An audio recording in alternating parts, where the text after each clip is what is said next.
고민 타파 해우소 오늘 법률 문제 또 시원하게 해결해 보겠습니다. 네, 도움 말씀 위해서 최윤서 변호사 함께 하십니다. 안녕하세요. 안녕하세요. 자, 오늘 올라온 사연 보니까요. 임대차 관련 내용인데요. 기존에 전해드린 임대차 사연과는 좀 다른 부분이 있습니다. 예.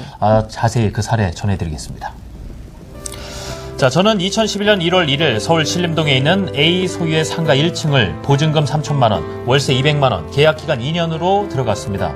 그리고 임대차 계약을 하면서 임차인은 임대차 종료 시 임대인에게 부속물에 대한 시설비, 유익비, 필요비를 일체 청구하지 않는다는 특약을 했습니다.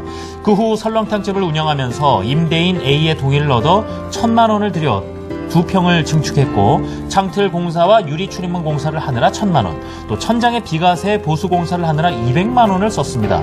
계약 만기가 되어 상가를 비워줘야 할 때 특약 조항 때문에 공사한 돈을 전혀 받을 수가 없는지요? 하셨습니다. 예, 세입자가 뭐 돈을 따로 네. 들여서 여러 가지 많은 공사를 했지만 특약 조항을 보면 일단 시설비, 네. 유익비, 필요비를 일체 청구하지 않는다. 네. 이렇게 조항을 쓰셨다고 단순 해요. 계산으로도 봤을 때요. 증축하느라 다음에 네. 출입문 공사하느라 1,000만 원, 비과세 보수 공사하는데 200만 원, 언뜻 1,200만 원 이상을 사용하신 것 같아요. 꽤 많이 들였거든요. 일단 이 세 가지 중에서 시설비는 일단 어떤 의미인지 확 와닿습니다. 근데 유익비와 필요비가 뭔지 어렵고요. 일단 개념 돈을 설정이 필요하겠어요. 예, 네. 받을 수 있는지도 궁금합니다. 일단 변호사님께 한번 여쭤볼게요. 네. 일단 결론부터 말씀드리자면 일부는 받을 수가 있고 일부는 받을 수가 없습니다. 예. 구체적으로 설명을 드리겠습니다. 필요비는 그 목적물의 보존 또는 사용 수익에 반드시 필요한 비용을 말합니다.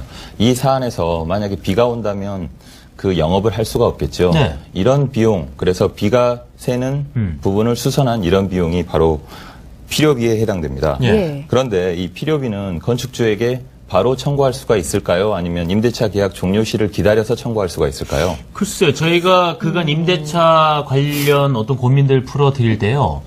영업을 당장 할 수 없을 만큼의 문제가 생기거나 예를 들어 비가 새거나 영업을 못 하잖아요. 그런 경우에 임대인이 건물주가 바로 해줘야 된다라고 들어서 저는 즉각적으로 돈을 줘야 되는 거 아닌가요? 예. 건물주가? 맞습니다. 네. 필요비는 즉각 지급해야 합니다. 그러나 이 사안에서는 예. 필요비 포기 특약이 있는데 네. 이 필요비 포기 특약을 유효로 볼 건지 무효로 볼 건지 또 문제가 됩니다. 그렇죠. 그걸 또 물어보셨거든요. 예. 판례에서는 어떤 작은 수선에 해당되는 경우에는 필요비 포기 특약이 유효하다고 보았습니다.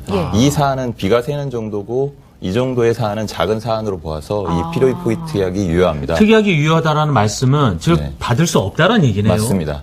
그렇지만 건물의 주요 구성 부분이고 만약에 그걸 수선하지 않는다면 건물이 무너진다든가 하는 어떤 대수선 비용이 필요할 때는 그런 필요비 포기 특약은 유효하다고 볼 수가 없습니다. 그러니까 대수선은 비용이 워낙 많이 들어가는 일이기 맞습니다. 때문에 포기 특약을 했다 하더라도 청구할 수가 있다는 무효다. 것입니다. 그렇습니다. 예, 그렇군요. 네. 그럼 예. 유익비는 유익비. 어떤 내용인가요? 네, 유익비에 대해 설명을 네. 드리겠습니다. 유익비라는 것은 목적물의 객관적 가치를 증대시킨 비용을 얘기합니다. 이 사안에서는 그 2평을 증축한 비용을 얘기할 수 있겠는데요. 그런데 그 만약 그 건축물의 용도가 네. 사무실로 되어 있는데 그 설렁탕집을 운영하면서 그 접객식용 온돌방이라든가 주방 시설을 네. 이렇게 증축을 했다면은 네. 그런 비용조차도 유익비로 볼 수가 있을까요? 태영 씨 일단 어떻게 뭐 아까 유익비가 객관적 가치를 증대시킨 거다 이렇게 말씀하셨으니까 뭐 용도가 살짝 다르더라도 주방 시설이나 이런 거는 네. 아무튼 뭔가 도움이 되는 시설이니까 괜찮지 않을까요? 해당되지 않을까 싶은데요. 사무실 용도로 봤을 땐 굳이 필요 없는 또 시설 같기도 하고 말이죠. 예. 어떤 거예요? 예, 좀 어려운 문제죠. 예.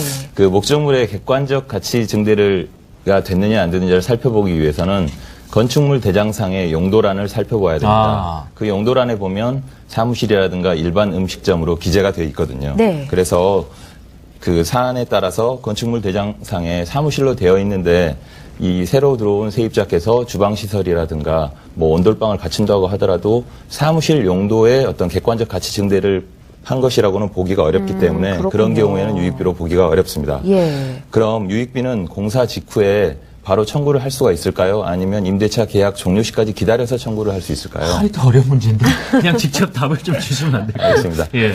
그 법에는 네. 그 임대차 계약 종료 후에만 그 유익비 청구가 가능하다고 되어 있습니다. 유익비는 임대차 계약 종료된 후에만. 그렇군요. 아마도 예. 임대차 계약 종료 시까지 네. 그 목적물의 객관적 가치가 증대된 것이 현존하느냐를 살펴보려는 그런 이유가 담겨 있는 것 같습니다. 네. 그래서 유익비는 그 종료된 예. 후에만 청구할 수 있고요. 그리고 포기특약 유익부 부분. 예. 포기특약이 있는데 유익부 포기특약 같은 경우에 판례는 유효하다고 보았습니다. 그리고 대체적으로 보통 통상 임대차 계약서에는 유익비 포기특약이라는 말보다는 네. 원상회복을 하게끔 되어 있는데 이게 네. 바로 유익비 포기특약으로 보고 있습니다. 자, 중간 정리해보자면 오늘 사장님께서는 자, 건축물 대장이 일반 음식점으로 돼 있는지 사무실로 돼 있는지 확인해 보시고 네. 그래야만 중축한 비용에 대해서 유익비로 해당이 되는지 안 되는지 판단 네. 좀 가능하다는 말씀이고 맞습니다. 그럼 지금 필요비하고 유익비 외에 또 세입자가 건물주에게 청구할 수 있는 비용이 또 있습니까? 네, 이 사안에서도 나왔듯이 네. 그 부속물에 대한 어떤 시설비 부분입니다. 부속물이란 그 목적물의 사용 수익을 위해서 임차인이 부속시킨 물건으로서 분리 가능해야 됩니다. 이 점이 유익비와 큰 차이가 있는데요. 유익비는 목적물의 구성 부분으로 이미 되어버린 것으로서 분리가 불가능한데 네. 이 부속물은 분리가 가능한 것을 말합니다. 제가 MC 여러분께 예. 질문을 드리겠습니다. 질문하는데. 예. 벽지나 뭐 페인트 칠 같은 부분은 그 네. 부속물로 볼 수가 있을까요? 벽지는 일단 한번 붙이면 떼낼 때 자국도 남고 일단 딱 붙어 있는 벽이라고 생각하잖아요. 다시 쓸 수가 없으니까. 그렇죠. 그러니까 이건 맞습니다. 부속물 아닌 것 같아요. 예, 맞습니다. 그러면 그 통상 샤시라고 부르죠. 예. 창틀이나 유리 출입문 같은 경우는 어떨까요? 오늘 이거 사장님도 공사를 하신 부분인데. 그러니까. 그런데 예. 떼낼 수는 있어요. 봤을 때 보통 네. 창틀이나 문 떼낼 수는 있는데 이 떼내면 사용을 또 못할 텐데 이 부속물을 봐야 되나요? 그래도 어느 정도 예. 사용이 가능하다고 봐서 예. 그 법원은 창틀이나 유리 출입문도 부속물로 보았습니다. 그렇군요. 그런데 여기서 이제 문제는 부속물로 보더라도 특이하게 시설비를 포기하겠다는 이런 특약을 포기특약이 했는데 있었죠. 예, 이거를 청구할 수 있겠느냐가 문제가 됩니다. 네. 그런데 법에 그 부속물 매수 청구권은 강행 규정이어서 임차인에게 불리한 포기특약은 무효라고 보고 있습니다. 따라서 이 사안에서는 시설비를 청구할 수 있겠습니다. 이 점이 이 앞에 어떤 필요비나 유익비 포기특약에 따라서 청구할 수 없는 부분과 다른 부분이라고 볼 수 있겠습니다. 그렇다면 이게 강행 규정이어서 임차인에게 불리한 특약인 효력이 없다. 이런 말씀이 되게 머릿속에 딱 들어왔는데 그럼 부속물 매수 청구는 언제 어느 때고 항상 청구할 수 있는 건가요? 항상 할 수 있는 것은 아니고요. 만약에 임차인이 그 차임을 연체한다든가 하여서 어떤 채무 불이행으로 임대인에 의해서 계약이 해지되는 경우에는 청구할 수가 없습니다. 이 점이 유익비와는 다른 점입니다. 예. 유익비는 그 채무 불이행으로 인해서 임대인에 의해서 계약이 해지되는 상황이더라도 임차인은 임대인에게 유익비를 청구할 수는 있습니다.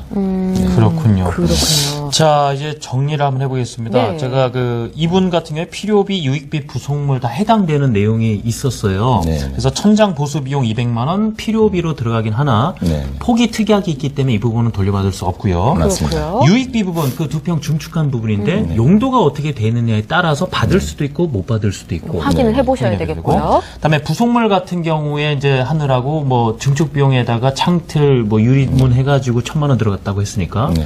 창틀과 그 유리문 같은 경우는 부속물 개념으로 볼 수 있으니까 네. 이 부분은 좀 다른 돌려받을 수 있는 부분이 네. 있다라는 거고요. 이렇게 좀 정리를 해보겠습니다. 예. 네, 오늘 이렇게 해서 세입자의 필요비나 유익비, 부속물 매수 청구에 대해서 자세히 알아봤습니다. 오늘 최인서 변호사님 고맙습니다. 감사합니다. 감사합니다.